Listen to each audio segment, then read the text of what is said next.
Yebo kambe siyalibingelela kuzindana zonke lukuzisikhathi nanti ukuhlangana kohlelo ngisakhumbula njani belikhona kuzindana zonke ke siyaxolisa ngeviki ephelileyo asenelisanga ukuba lapha indaba zokuthi ke iBB D squad sami lesbe singekho ubongane Bryce kanye lo DJ uDudu babe ngabonakalanga kodwa ke hayi siyaxoxa kakhulu sengikhona enithemba ubana ke liyasiza kahle ke namhlanje uhlelo ngisakhumbula umqalisi ziba ke ngusithandekile Moyo uthi ngibhala ke ngise South Africa lapha ke eJohannesburg umnyaka ka 2017 kwangolesihlanu siswami ngitshela ubana ke umkakhe uyamhlupha igama lakasiswami nguThando uMoyo wayehlala sithi uSipare uyamhlupha kwazi kwathi ngenye day usisi wakhanya engabonakalanga samdinga sambuza uSipare ukuthi ungawathi lo yamazi usebanganini wahlala iviki ke umsakazi walandela iviki yesibili elokethe inyaka uThando saye emapholiseni sa report bambuza yena for 8 hours wathena kamazi ucabanga ukuthi maybe usema boyfriendini kodwa ke umsakazi ke umakhelwane uthi wabona ke uSipare phakathi kobusuku ethwele ama bags amnyama cleaner wambona ethwele legabha loku cleaner engani uya cleaner so sazama ukuthi lo watshela amapholisa lento sawatshela amapholisa ukuthi kukhona okwenzakala amapholisa abuye endlini hathi ke akulabo bufakazi ukuthi umuntu lo kukhona oyenziwayo sahlala inyanga 3 zabuya kwaba 6 months sihamba ke kuma profita ama-profita la asitshela ukuthi ukhona ufihliwe izinyanga zasitshela ukuthi umuntu lo babone ethunzela imnyama ngakho lokho kusithi ukuthi usisi ngabona lapha khona sowafa sabhoda ke umsakazi ke kusukela ngalesi sikhathi kuze bele namhlanje usisi kasimbone isigila mkhuba lebesigebe ngalesi sikhona siziphilele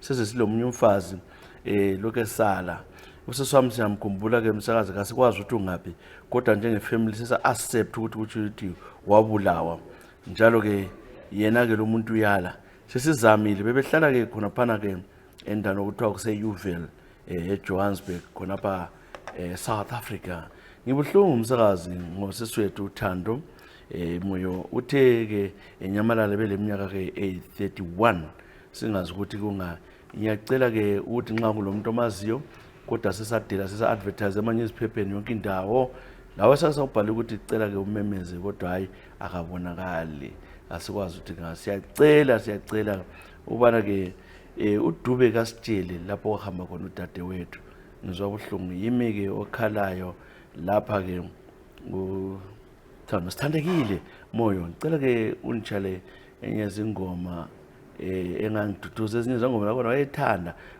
kakhulu ingoma lana ke eplatform nxa ungayithola esencane ngoba every time wayishona ehlabela bona ngizayithola isencane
Yashathisa-ke abantu abaningi le ngoma ethi Sencane Lingane, Platform 1, ingoma yenziwa ngomnyaka ka-1990. Yes, I remember very well ukuthi just turned 18. Yahlakaza ngena ngemsakazweni ingoma ethi Sencane Lingane. Kwakumnandi leso sikhathi. Platform 1 produced by Freddie Gwala, Blondie Makene, executive producer. Khona ke Downtown Studios in Johannesburg in South Africa. Sitshayele ke usithandekile umoya odinga udadewabo. Uthando umoya wanyamalalayo 2017. Lokho engazwakali ke lo mkhondo wakhe ukuthi ke umuntu wenkosi uyaphila hambe kaphili, kodwa ke bona ngoba njengemuli bathi bona bayafila or sibebonti ke wabulawa and isidumbu sakhe asibonakala. Abakucelayo abantu bacela isidumbu sakhe kumnyeni wakhe wayemthethe, kodwa ubaba lothi angazi lutho. Uthwasela umfazi kwamanje. Mphethe ke vela ku Vincent Chaga. Kunjani ke Vincent Chaga? Dawuduna sebonga ngohlelo esiluthanda amagama luyasilibaza lo hlelo ke. Izandla zifitshane lathi ngabe siyaphathisa sijikele uncane, kodwa izandla zifitshane. uVincent Chaga la ke ubhala ke manje uthi sengisalele South Africa labantwana. Umnyaka ke ka 2011. Mina ke ngasho ngikosikazi ngo 2001, ngahlala ke isikhathi ngisizothatha ke lo mama lo nomuntu obele inkomo zami ngihlalele lesitolo. Uthatha abafazangane abancane chisa kuyahlupha. Kwamanje sengile 65 years kodwa sihlale ebantwaneni. Into ezakalayo ukuthi ke ngo 2009 ngahlala ke lentombi enhle yakoChuma, yanithanda ke lentombi. Wayelabantwana bakhe ababili ke bangane bancane. Hayi ngase ngombisa ke ekhaya ngatshela ingane zami ubana ke bantu bami sengithole ke umama omncane wenu. Hayi bathaba ukuthi hayi baba elisa usela sizungu. Bona ke basifikele eGoli basebenzela abantwana. Bese lo mfana osebenzayo khona apha ke ekhaya kwenilanga ke ngibuya ngase ngisizwa manje umzimba ukuthi akulanto right ngalo ke umama uMachuma. Into le ekhona angani ngaziphathi kahle. Ngithe ngesenjalo ngabuya ngivela ke eBhawa. Ngithe ngifika khona bana endlini ke ngabo 6 sivela khona le sathola ke esephekile. Wabefaka umganu wokudla wabeka laphana. Kwafika ke into uPhombuza ngisengisuthi. Ngihlile ukudla ngathatha lokhana ke iplate ngani ke sisebenzi sami. Ebese leminyaka singisebenzela.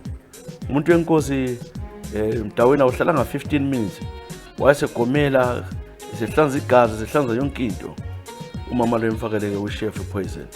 Wahlaba umkhosi lo mama ngamalo ukuthi ukhaliswa yini kangaka. Samgijimisela ke ujaha esibhedlela ufika wadlula wafa. Wayinsist ukuthi ke why ungadludla kwami usalo unika ke isisebenzi. Ngicabanga ukukhaliswa khona indaba nesisebenzi ukudla. Hayi umuntu wenkosi ke wayipoison wedawo. Watshona kanjalo ke umfana ngamthanda kakhulu kunkosi esebenza kahle. Lo mama ngithezi vela ke edolobheni sanithola sedle phansi obuyela kwabo.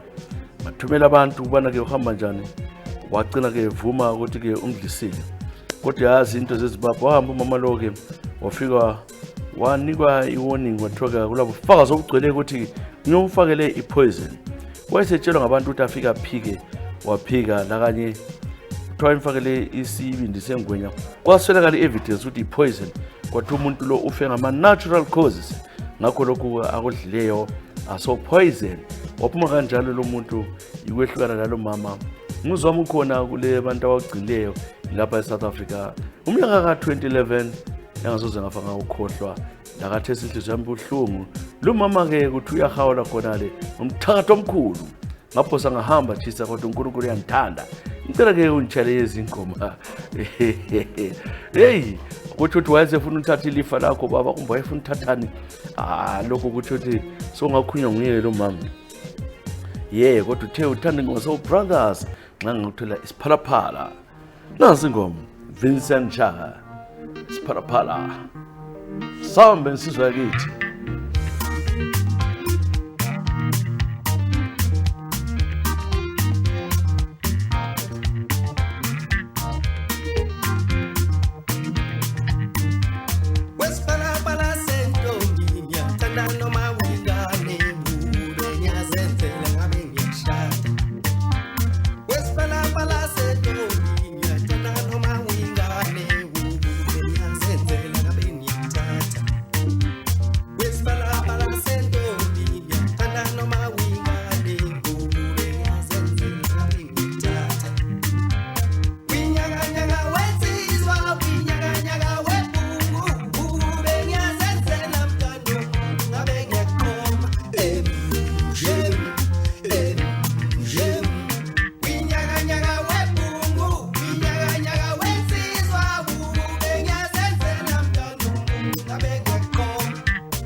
The Soul Brothers of South Africa ke umdabu yadaba uDavid Masoni sihamba kana la Black Moses umoyi ke awayile voice ke unique kakhulu uDavid Masoni ingoma yasithi ke siphalaphala sichala ke Vincent Shaka ubaba khona ngale ke South Africa hayi ugcina ngabantwana kuyabongeka wasila mtrakithi umuntu wasefuna ukuqeda sometimes ungatsho umuntu omthandayo uhlale wedwa ungcono baba nxa ungani ke ukhona ukhathaza inkani zomzimba uyadla emhlambini no strings attached dlula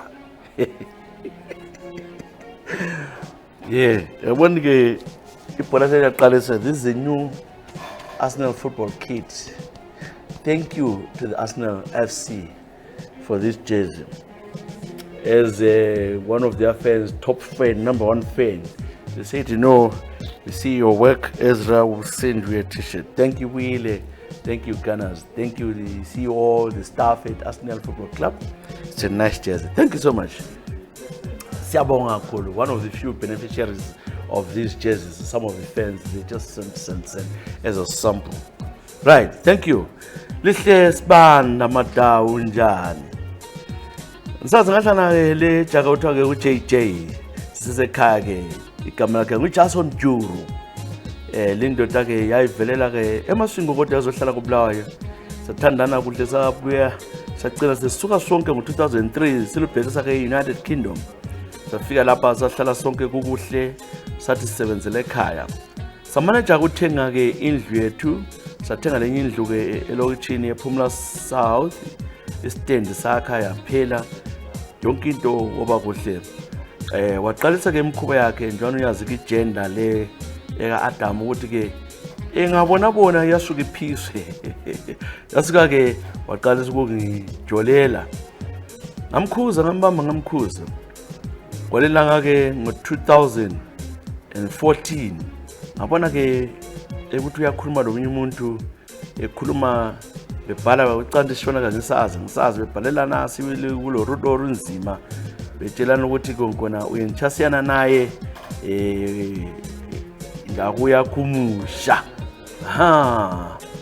so ngabona yonke into ukuthi umuntu oplanayo ebhala ukuthi inindoda umsikano kumusha kwangu iwe uri umsikano kumusha kwangu ebhalela umkazi othiwa nguChipo ngabona ingcono ngalisana lo Chipo njalo vele ke wangijolela ngapha eUK labanye abantu uChipo lo wasethenjiswa ukubana ke uyabiswa mina la ke uJJ sesingachatanga so ngabona ukuthi lapha uthi uyabele eZimbabwe echat uzabisa lo muntu ngoba besela amaphepha eNgilandi yonke into uthe kunjalo wasekhuluma ukuthi hayi ndinezimba zangu 2 imeuphumula imokuNorthern so into engayenza ke umsakazi hayi ngamtshela ukuthi sake ngiyefika ekhaya ku holiday hayi la wathi uhambe kuhle lami ngizahamba ngoDisemba. Mina ngasuka ngoJuly ngibhekise eZimbabwe. Ngafika lapho emsakazi ngathatha amaphepha ezincwadi zami ke. Into engenzayo ngihamba ngafika ngatshintsha ngabhala amagama ami izindlu zombili ngathula umsindo ngachiya ke lamaloja lana ayikhona ngoba ngoye wadingila kibo ngafika ngatshintsha ngafama amaloja engiwafunayo mina answerable to me. Ngabatshela kula muntu okhuluma lawo njalo ngahle ngathi kula muntu ozafikela endlini yami. Ngabuyela ke endlini ke hayi salungisa lokho kunjalo ngamekela engakwazi ukuthi ke njengoba uthutha mina ke ngiyabona zonke into ke azibhalayo. Isithutha lesi ke chisa ngoba sasichiya ke ku computer sitshona sijola ku Facebook sibhalelana nomuntu. Ngibona yonke into bethumezelana nama-nudes aba. Ngathi hayi ngizambamba kahle. Uthe khonapha ke UK ngamtshela ukuthi ke kumele sivule ke le joint account senze icompany sayenza icompany athi kathulela imali yonke kuleyo company wayithulela umuntu wenkosi ke imali yayifika ke 12,000 pounds.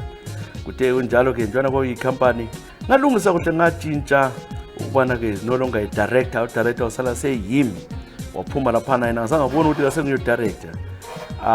Kwasuka komuntu lokhu kuqinisa ikhanda ukuthi ke emfazini wakhe ekhaya uthe efike notendi lapha sasithe khona ukuthi hayi lapha esifikela khona abantwana bamtshela ukuthi ke umama wathi akuvunyelwa umuntu. Wangifonela khona wathi uhamba njani lapha. Ngathi hayi hambe buza uChipho. Wathi uhamba wathola amaphepha athintshiwe vele usegameni lami. Wayephumula wathola amaphepha athintshiwe usegameni lami. Kahlalanga 1 week waphenduka ke eNgilandi ezolwisana nami. Hayi ngavela ngambophisa. Sahamba le company wathola ukuthi kasekho la ku company. Thina saba koSibanda chisa. Angidlalelwa mina ngumadawu lihle. Okwamanje kuyasokola lokho umuntu lokho kwehlula lokho bese uChipho wakho kukhona apha ke eNgilandi. Kuthiwa ku JJ uJason Juru. Ngicela ke ngitshele izingoma. Umtshotho apha koSibanda badlalwa ngabo chisa. Okwamanje ngihlezi sengithole ke ijakala kodube likhanya umkhonyana wakho uthi ufuna ukuthi usichatise emalangeni sizakufonela. Nampo lihle.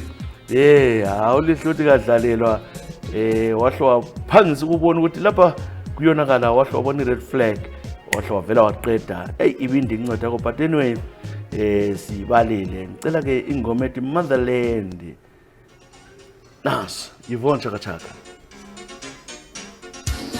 sure.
Sambe DJ Jojo Motherland ingoma sithi ivela kuyivona chaka chaka Motherland. Ya sichaleke ulihle Matawu osibanda ngakho lo sibanda it's not for the faint hearted. Kumele wazi ukuthi lapha basop angazidlalelwa. Don't play games with them. Nangu Zulu Boy. Zulu Boy Ntibane. Chisa sengasuka ke Jozi sengingapha ke mina eMpumalanga. Ngithengi le ntombi engangithanda intombi yaseCholocho engahlangana lapha eJozi. Le ntombi yayikhanya ke lothando ifuna ukwakha. Sahlala sacina silomntwana engamthatha ngamusa ke ekhaya. Wahlala ke lo mama. Lo mntwana ke ngokodlovu kodwa vela khona le ke eCholocho angazi ukuthi ungaphi mina ngithuma enkayi lapho ephuma khona. Chisa ngithengi njalo kwelilanga ngabe ngisithi ngike ngime lapha na ke eMnyango ngamuzwa ukuthi uyafona lapho ukhuluma lobunyosisi baxoxa banyeya babhizi uyanginyeya umfazi wami engimthetheyo enginyeya esithi ke ule pipe encane mbone nje mbuluza kanje. So lokho ke umsakazi wangilimaza ngaphakathi ukuthi kambe uthini ngaginqa ngaswetha wathi umbulu bonke bonobo lo umntwana lokhu ngenza lutho sowa kanti uthambani uhloka phela uyabulala ke uyachaya hayi yena mphumba ukuthi ke ngizenzise ngifeke ukubana ke ngikhanya ngani ngiyamjabulisa ulaba gezi ngathana la inzayo yanga babhizi baxoxa ngathula bzi ngahamba ngaphenduka ebusuku ngalelo langa ke ayisalala nje azange menze lutho vela ngizange ngijumeke kwaze waphuma ilanga wakwafikela umoya ukuthi ke ngiqedele into kodwa ngabe yangasikhuza ukuthi ke nxa ngiyabulala nginceda ngani kanti uNkulunkulu uyangithanda hayi kanti ke ngabe ula ngekhohlwa ke ifoni yakhe egade siyale yazikhala ngagijima ebedroom ngangiyazi ke le phini yakhe ngoba wayemuntu ongamfihleli fakathisa into engayibona lapho lento engayizwayo enyaza ngiyela amadoda. So ngithe njalo ke sembona ukuthi lapha kungaba kubi ngase ngicina ke sengifikelwa lulaka yikho ke lapha na ke uthe buya evela ke emsebenzini ke mfokasibana ngiyaxolisa mase ke ngimjika ke wabuya kuthatha ku second floor wasephuka ke inyawo zembili wephuka ke le hip okwamanje umuntu ongaphilanga ikubaleka kwami kodwa ke le ndaba hayi sengalungisa lemapholiseni yaphela uswayini lo ke ukhona uzubuhlungu laphana manje into enhlupha ukuthi umntwana lo ukuthi ngazi ukuthi ngwami yesaba ukuthi ngiyemthatha ngenza iDNA njwana ecabanga ukuthi yena wayekhuluma labo hloka bakhe balala laye but umama lo mntwana mbakhlika into la ngitshela ngamuntu ngibhalela wena mfokasibanda abakwazi ukuthi wajikwa yimi ngabahlala la eGoli eGoli kodwa ke ngiyasebenza lapha sengilomfazi kodwa kuyakufike futhi ukuthi pho yena kangiyini ngangikhangele ke yeba kamphiwanga ngaphambili chisa kodwa ke ngiyazama ukwenza umsebenzi ngiyazama ukwenza umsebenzi kuhle hayi ihloka lakho kuya ngothi uligamla ngalo njani akulanda ukuthi unganani kodwa asihlezi lo mama lo ngiyasuke ngicabanga ukuthi maybe le pipi yami ncane chisa hayi kakukhuliswa lokho nxa waphiwa lokho ikolo mfowethu siyabonga ngobhala incele ya hey jendeleka eve mathotha siyanyewa sonke sidlile lapha ngomama twa siyanyewa sibi ngicela ingoma ethi come duze nxa wayithola Zizi Khongo come duze.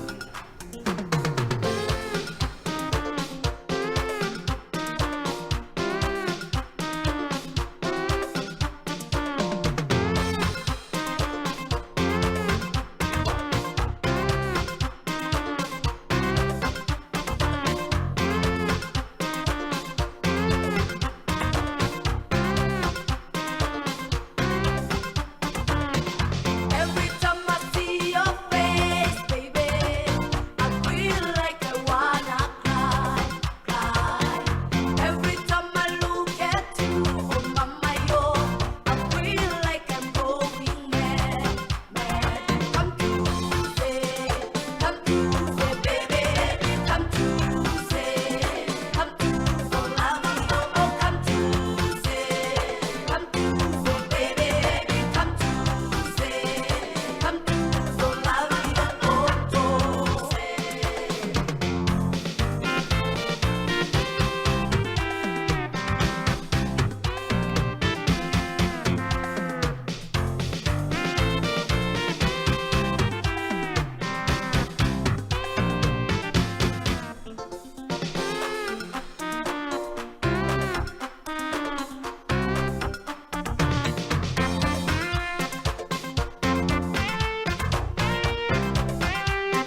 Awu come to the baby, come to the my photos, come to the my tuning inhliziyo yami ayigedlela my teapot. Utsho njalo zizikhongo.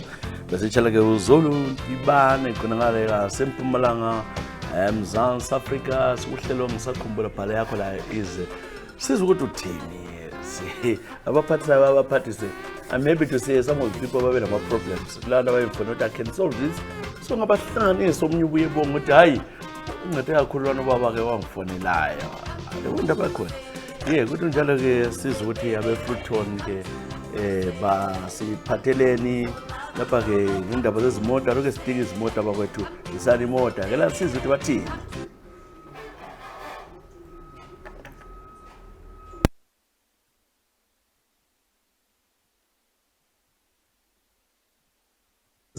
Planning on going somewhere? Just download the Fruiton app for Android from the Google Play Store or the iOS from the Apple App Store. Register and request your rides.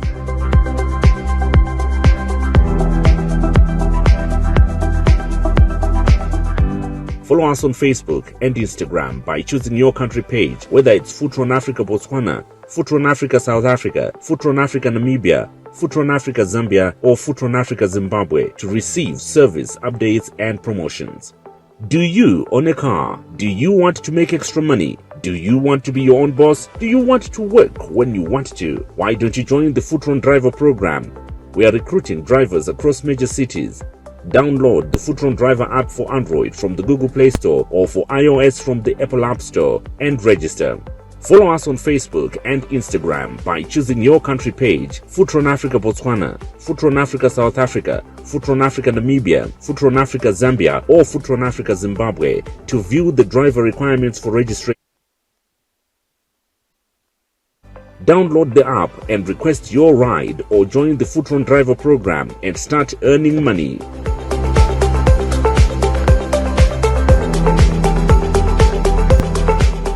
Fruiton Africa, request, ride, and connect. Awuzwa ke siyabonga Fruiton. Nxa la imoto yakho lungisa ke ubuyele imoto yakho lapha ke sizameni ukuthi senzeni uBha wethu eZimbabwe, South Africa, eBotswana. Azibuyi imoto, awukhethi. Imoto yakho long iphila. Ama-taxi aqina abantu onda fithi badela sesifuna ke imota ezi-registered. So ingaba registered ulula ukuthi ke sokudinga ama passengers uthwala abantu ubase ezindaweni ezitshiyeneyo. Ukuthi nansi ni-app. Download the app ukuthi nansi i-app ukuthi uthatha umuntu laphana ungela muntu okwaziyo ofonile kungela mali yokuqeda i-airtime. Uphonga ukuthi ke ngithatha lapha eNkulumane North End, ngithatha lapha ke eChabalalo ngiseke eKhumalo. Ezinjalo kalula nje. Janet Nyika, uthi mina I'm 42 years old. I remember when I was 28, I lost my hubby in a car accident who was 35 years old. Noziwa mchishona zinonetsa anzi ruma kafa noita zviya zvokunzi Garanaka. So what happened? Awesazisindebele serayi sindebele sakho ngesabe. Wathi sefile umngami kwahlala then nge-anniversary yakhe wabe kuthiwa khona ndofana kuGaranaka ngumzukulu wakhe omunye because he didn't have a real brother, a young brother. Walobhuda komdala wayeselomfazi. So this guy umzukulu wakhe kwathiwa nguGaranaka. Omama izihlobo zami they forced me kwathiwa mina kumele vele ngingene kuphela kulowo muntu. This was so painful to me. Into le yangidanisa kakhulu. Ngagcina ngibona ukuthi ngcono ngizibulale. So ngabona ukuthi ngcono ngizibulale ngase ngicina ngisiya ngichapha phansi ngibona ukuthi ngcono ngibaleke. Ikuphuma kwami ke elizweni ngibaleka ngisiza ngapha after 2 years because the guy ngangamuzwa, I didn't even feel the guy. Ngicela nyezi ingoma ezilandelayo.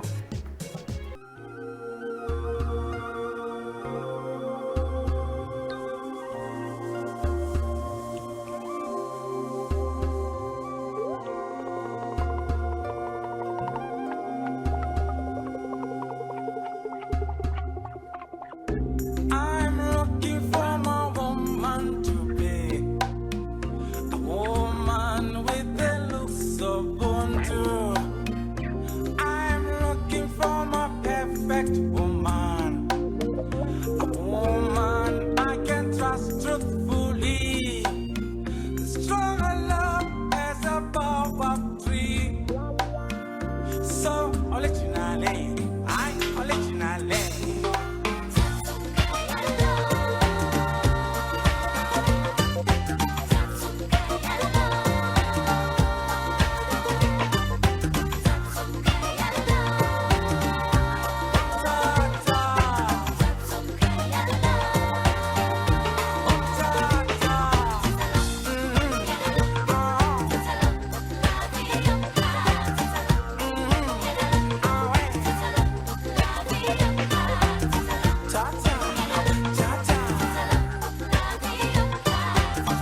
late great Jabu Khanyile ingoma esithi ke umkhaya lo, ingoma esitshala ke uJanet Nyika kamboyita karana ukuthi indoda lengangila ngangayizwe ngela test kwangazwakala lutho, kwangela feeling, kwangela connection, kungela next. So I thought this can't be the rest of my life. I escaped and ran away. I'm overseas now. Janet Nyika, thank you for writing to us. Siyabonga. Ntombendala Janet. Uhlelo ke ngisakhumbula manje ke lesibambe evela ke kuZondani. uZondani uthi ke chisa ke mina bengisigebe ngesikhulu. Njalo ke ngifike ke egoli lapha ngacina sengani sengiphumelela ngaba lokuyi business kwami kwakhanya ngani sokuflopa ngasembizwa umunye indoda. Le ndoda ibindoda ke la ikhanya iphumelele kodwa ke ngumlocal lo South African. Ngangena ubusiness yakhe ngasebenza kamnandi la kukuhle kodwa ngase ngikhulelwa into uthiwa umhawa. Ngase ngibona ukuthi hayi amaphepha wonke ngikhona kuko konke ngikhona wayembhalisile ukuthi icompany ngiyethu sobabili. Ngafika ngicabanga ukuthi kumele umdlulise ke emhlabeni umuntu wenkosi. Hayi ke ngalungisa ke ngase ngidinga ke imithi ngayiswela inyanga zonke ngiya kuzula sithi ngingakwenzi ngabona kungcono ukuthi ke ngidinge labo twazi inkabi hayi ngamthola ke undoda owayesithi uyazana lenkabi wangidingela ke inkabi yangikhona yasingichaja ke imali engange 2000 rands ukubana ke aqede ke ipartner yami ke avele ke ahlayibulale iye kwagoqanyawo sakulungisa ke konke lokhu ngamnika 1000 as a deposit wahamba ke umuntu wenkosi ngamelela ke inews umnyaka lo kumnyaka ka 2001 ngilapha ke eSouth Africa ngamelela ke inews ukuthi uzabuya sizontshela wantshela siyohlangana ke eBawa enje ngesikhathi esinje hayi wabuya ke umuntu wenkosi wabuya wahlala phansi lami wasengitshengisa ke ipicture ubana ke lo muntu sengimqedile usehambile watshengisa sibili umntwana ephuma igazi yonke into enjalo ngathi hayi nxa kunjalo ke so kumele ke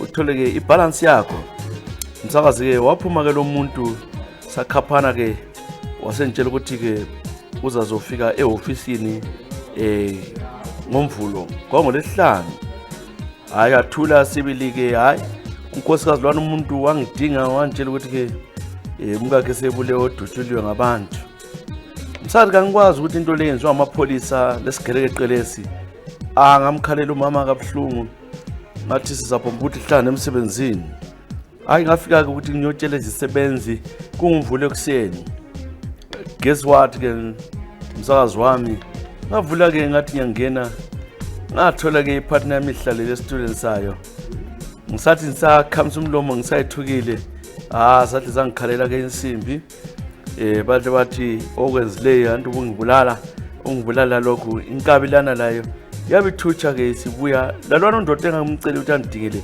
bathutsha bonke ngabotshwa kanjalo ke msakazi ke ngakhaniswa ke ejele ngagwetshwa khona 10 years angisoze ngafanga ukukhohlwa ngasuswa le company ngithe mphuma lapho ke ngaqala katsha ke impilo la namhlanje ke impilo yami ihambi kahle lo baba ke sengomunye ubaba ophumelele kakhulu eSouth Africa lemabhizinisi amaningi kushona kimi ke kwenziwa lokhu kuloyo engangikwenziwe ngo-anti bami yikho ngezwe ukuthi ngene entweni lezilingo ezinje ngiyasokola chisa ngilapha ke eSouth Africa imuzondani Nyandeni hey zondana wafuna uqeda umphefumulo womuntu wafuna umthakathi baba thakathi ndini kodwa ngicela ke yezingoma ezilandelayo sibonde ukuthele ingoma wekhethileyo uthe ungantshela ke ulabo majava nathi ngifuna imali nxa ungayithola wawufuna imali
Ingumanyanyata mina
bitch.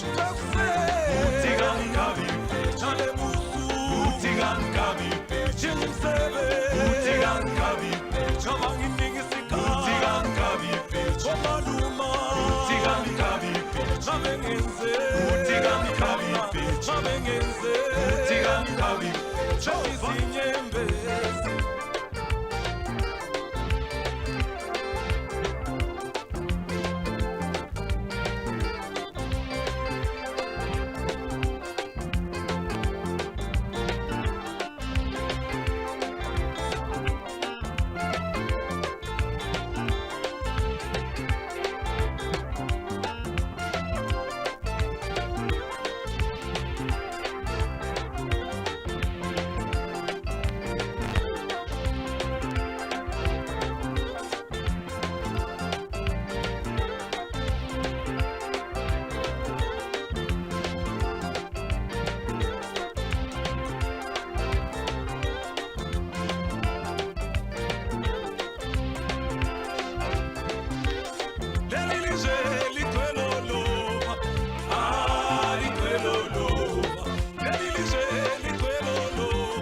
Nangumachiye khona ngase United States of America ingoma sithi leliza lamali ngifuna imali.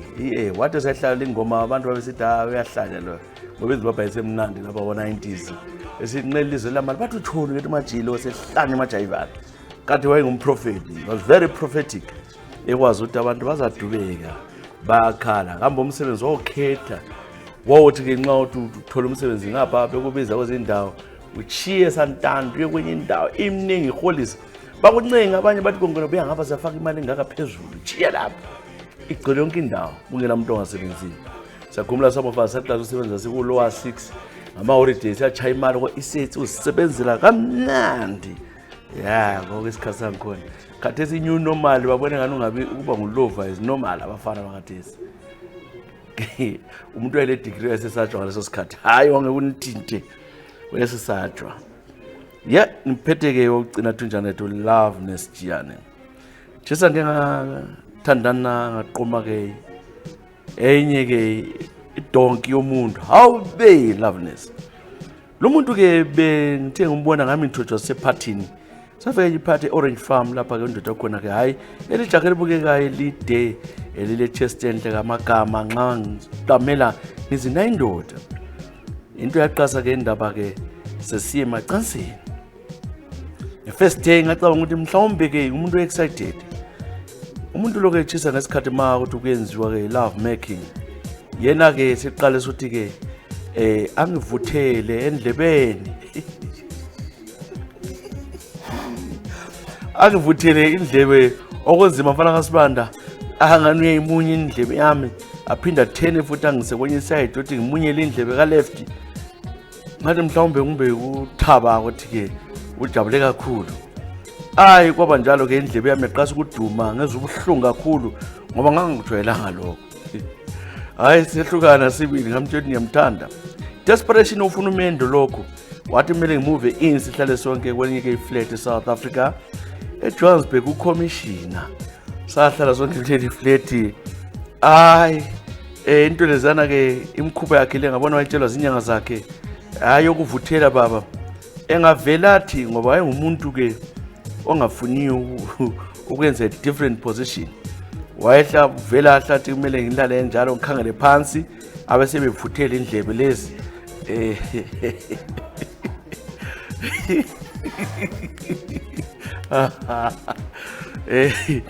engavuthi zidume so ngangithi ngavala ngemini athi kumele ngimbambe ukuze ukuthi la abuye ngoba ngayekela kambuyi athi angicheme nxa ngambambanga so ngabamba ukhipha indlebe zami zigcwala amathe vuthela phana athi kuyinto emkholisisayo.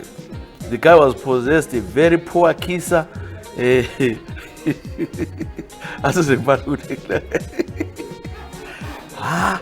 hey Loveness othwele nzima umuntu wenkosi ngacela siya udokotela wathi indlela yami idabukile phakathi ngoba ke umuntu ke bevuthela ngalokho anothi uvuthela itire le balloon walivuthela njalo liyadubuka ngathi ngizama ukuhambisa ivele lami ukuthi ncela ivele phela wayengafuna uncela ke ivele kodwa yena ke ifuna ke indlebe ngapha umuntu lo ngabona was possessed with some spirit ngiphume kanjalo nje lakathesi ngitshaya umoya ezesingi woman ngilabantu ababili ekhaya angeke ngiphinde manje ukuthi kalibonakala ukuthi indoda right yipi ubona umzimba amadoda emihle le abanye bakhona vele ngofake angazi ukuthi oselayi kathesi ukuphila njani la ngamchiya umuntu lo kodube ngifunda kumbona namhlanje yimi Loveness Jane chisa ngicela ujari ngoma my god kathi imkhuba le yini zinyanga yini angazi dadewethu ukuthi ke kuyinda phana kodwa isistyle esitsha lesi vuthela indebe le izidume umvuthele utho njalo umuntu wenkosi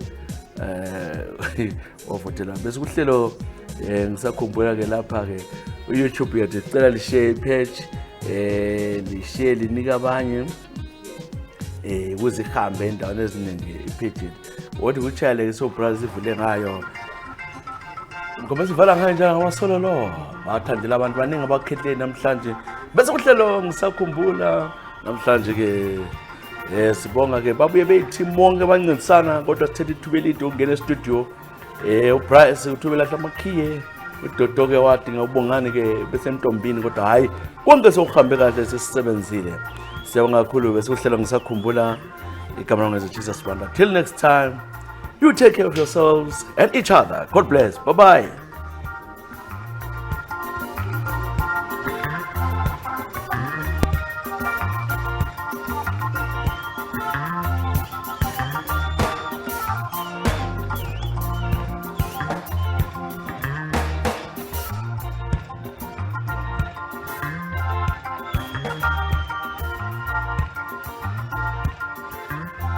Yebo.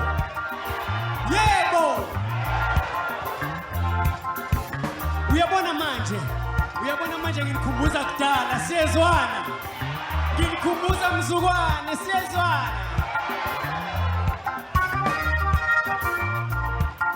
Sithi mama nasibongile. Akuthi mawusukuzile besukuyani. Angithi kunjalo. Mama ngasibongile akuye ukuthi mawusukuzile usuyangiphoqa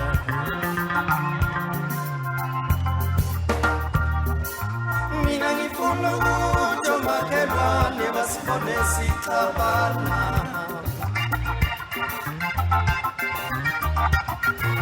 mina ngifuna ukuthi omakhelwane basibone sixabana angithi kunjalo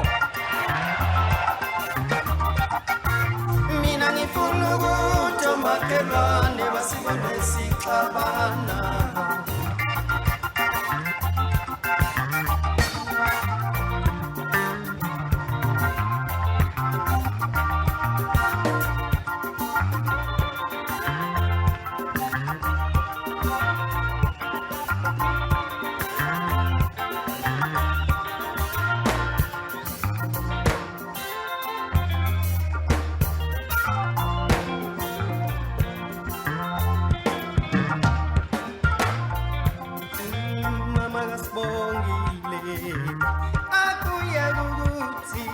mawusuhlabile besuyangiphoqa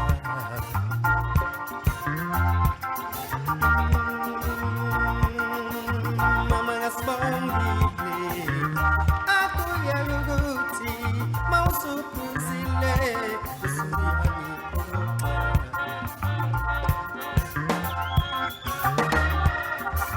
mina ngifuna ukuthi omakhelwane basibone sixabana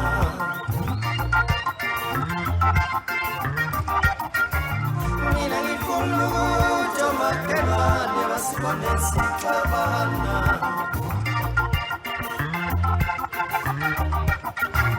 Mina ngifuna ukuthi omakhelwane basibone sixabana.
Yebo. Nisekhona? Okay, ngicela ukukhuluma. Ngikuba ubuwa. Nisayazi le ngoma? Okay, ngicela ukuthi siyicule sonke sezwana. Ingoma ihamba kanje. Oh yeah, yeah. 1, 2. Akengiphinde futhi kwaze kwamnandi ngithanda nonke futhi bahle nonke. Wololo.